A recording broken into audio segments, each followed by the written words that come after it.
Hello दोस्तों, कल हम लोगों ने देखा था कि पॉइंट फंक्शन पाथ फंक्शन के हम लोग एग्जांपल लेकर के देखे। पहले हमने वर्क देखा, फिर हिट देखा। आज हम लोग स्टार्ट करेंगे reversible process and irreversible process. तो सबसे पहले तो यहाँ पर आप इसको लिख लीजिए, वेरी वेरी इम्पॉर्टेंट। ठीक है, बहुत ही इम्पॉर्टेंट है, इसका बहुत ही ज़्यादा एप्लीकेशन है। ठीक है, तो सबसे पहले हम लोग लिखेंगे इसमें definition. A process is said to be a reversible process when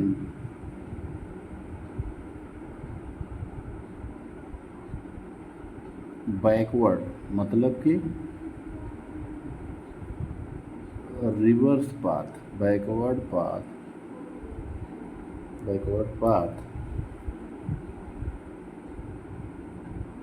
follows मतलब समझ रहे हो, उसी का पालन करना। किसका? Backward path follows the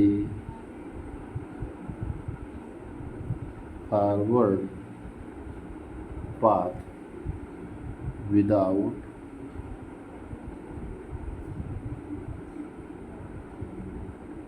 leaving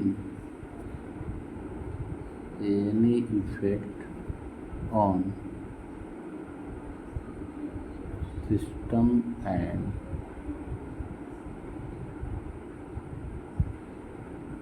surrounding, otherwise the process is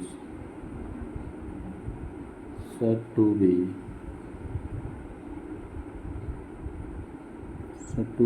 an irreversible process. Very very important. मतलब कहने का ये है कि कोई प्रोसेस रिवर्सिबल कहा जाएगा जब बैकवर्ड पाथ, मतलब मान लीजिए हमने कहा कि एक कोई प्रोसेस कंप्लीट हुआ है तो वो जहाँ पर रुक रहा है उसका रिवर्स कराया जाए। जैसे मान लीजिए हमने कहा कि एक पॉइंट है ए से बी पर पहुंचा ऐसे होते हुए। ठीक है, तो ए से बी हम गए तो ये हमारा फॉरवर्ड पाथ होगा, लेकिन हमने यहाँ पर क्या कह रहे हैं हम कि रिवर्स पाथ फॉलो करते हुए अपने ओरिजिनल पोजीशन पर आ जाए। ठीक है, तो जब ये रिवर्स में आ रहा होगा तो इस दौरान सिस्टम तथा सराउंडिंग के ऊपर कोई प्रभाव नहीं पड़ता है अगर, तो वो प्रोसेस कहलाता है रिवर्सिबल। अदरवाइज वो क्या हो जाएगा? इरिवर्सिबल प्रोसेस हो जाएगा। मतलब कि हम ये वापस आ रहे हैं। ठीक है,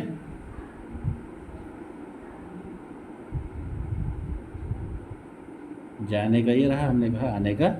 ठीक, तो कहने का मतलब ये है कि जो बैकवर्ड पाथ है, रिवर्स पाथ है, अगर वो फॉलो करता है किसका? सेम पाथ फॉलो करे फॉरवर्ड डायरेक्शन का, और उस दौरान जब ये रिवर्स बैकवर्ड पाथ फॉलो कर रहा होगा, मतलब रिटर्न हो रहा होगा, तो उस दौरान सिस्टम तथा सराउंडिंग पर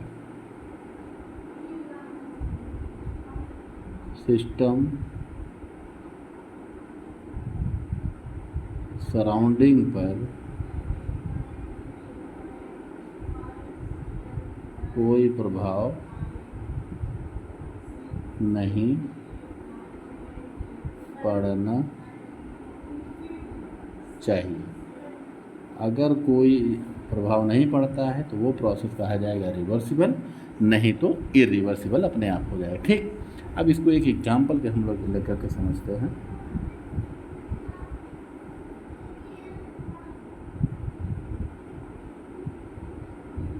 दो सिस्टम लिए गए, सिस्टम ए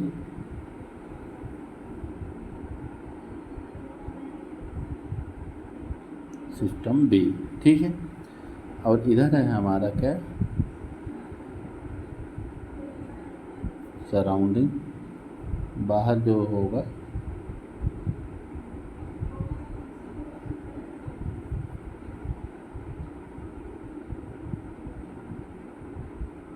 सराउंडिंग। ठीक, अब इस सराउंडिंग में देखिए, ये सिस्टम उसके बाहर की चीज़ें सराउंडिंग, वैसे ये सिस्टम उसके बाहर की चीज़ें सराउंडिंग।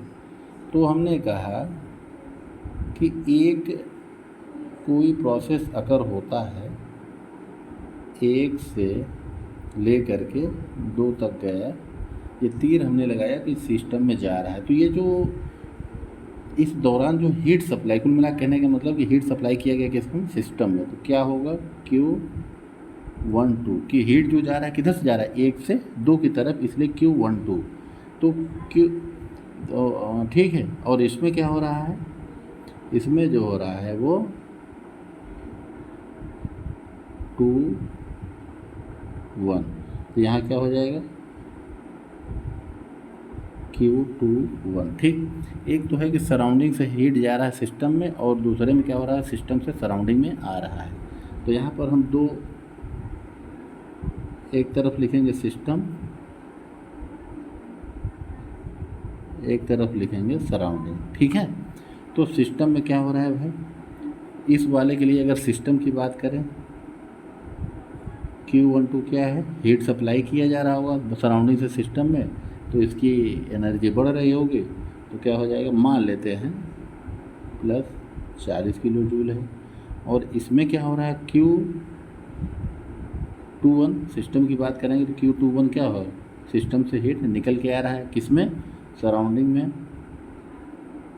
-40 kilo joule. इसी प्रकार Q12 सराउंडिंग लिए क्या होगा, अब देखिए यहाँ पर समझने के ध्यान रखिएगा, सराउंडिंग से हीट गई सिस्टम में, तो सिस्टम की प्लस आ गया क्योंकि उसकी एनर्जी बढ़ रही होगी, लेकिन सराउंडिंग की क्या हो रही होगी, घट रही होगी। तो सराउंडिंग का क्या आ जाएगा, माइनस कितना यहाँ से निकल के जा रहा है, 40 किलो जूल। इसी प्रकार Q21, अब इसमें देखिए Q21 निकल रहा है, वैसे प्रकार Q21 मतलब सिस्टम में से हीट निकल के कहाँ आ रहा है, सराउंडिंग। जब सराउंडिंग में आएगा तो सराउंडिंग की एनर्जी क्या होगी, बढ़ेगी। तो अब यहाँ पर क्या आ जाएगा, 40 किलो जूल। मतलब हमने कहने का मतलब एग्जांपल हमने ये ले लिया कि जितना हीट सप्लाई किया गया तो उतना हीट निकाल लिया गया, कहने ठीक। अब अगर जितना हीट सप्लाई किया निकाल लिया, क्या रिवर्सिबल होगा, तो यहाँ पर Q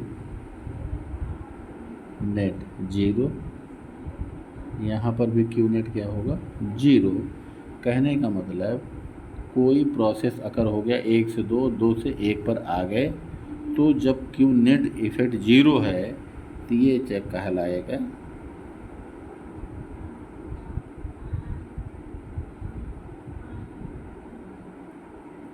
रिवर्सिबल प्रोसेस। ठीक है, तो अब देखिए थ्योरेटिकली तो हम लोगों ने कैलकुलेट कर लिया कि ऐसा होता है अगर तो रिवर्सिबल प्रोसेस कहा जाएगा, अन्यथा वो इरिवर्सिबल होगा। तो कहने का मतलब ये जो एग्जांपल लिया हमने,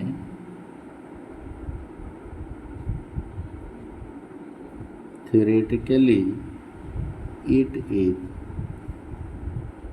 पॉसिबल, ठीक है, बट प्रैक्टिकली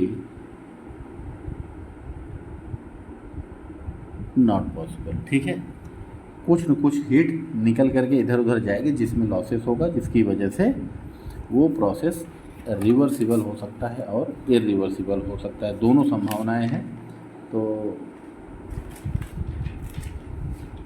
ठीक है, नेक्स्ट हम लोग इसी में देख लेते हैं इरिवर्सिबिलिटी।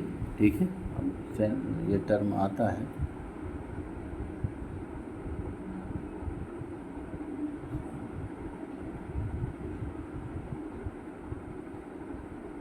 ठीक है, इरिवर्सिबिलिटी। तो डिफिनीशन लिख लेते हैं, the cause of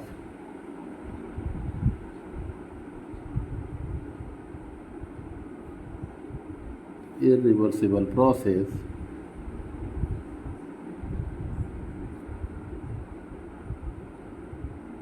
is known as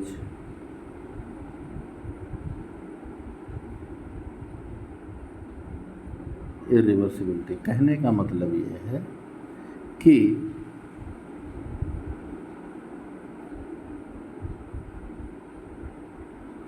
जब कोई प्रोसेस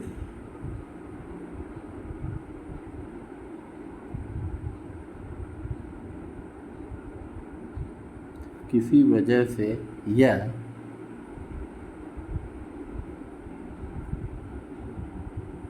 या किसी कारण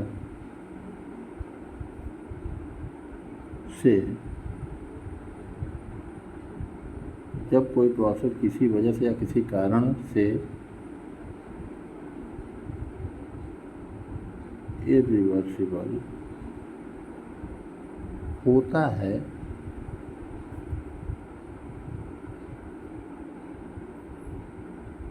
उसी कारण को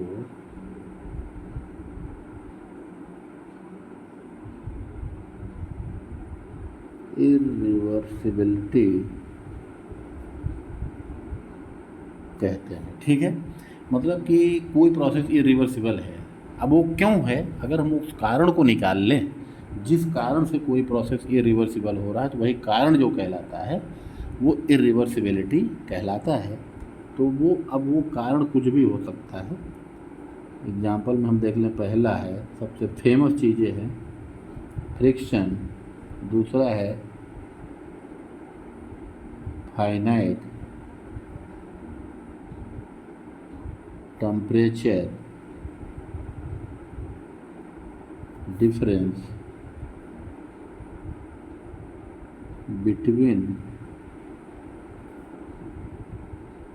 टू बॉडी या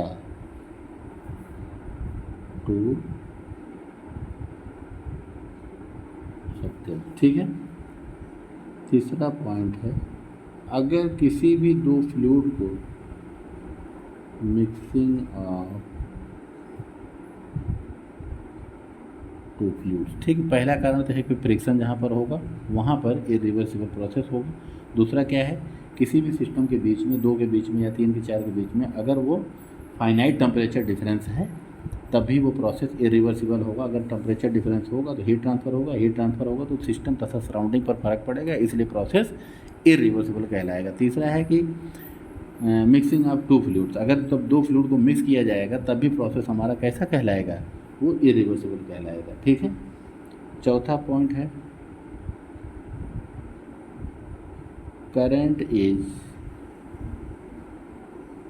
फ्लोइंग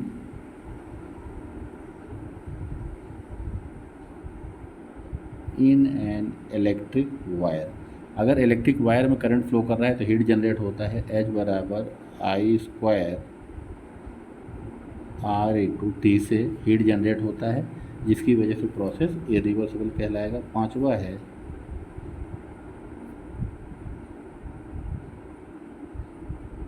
फ्री एक्सपेंशन एंड छठा होगा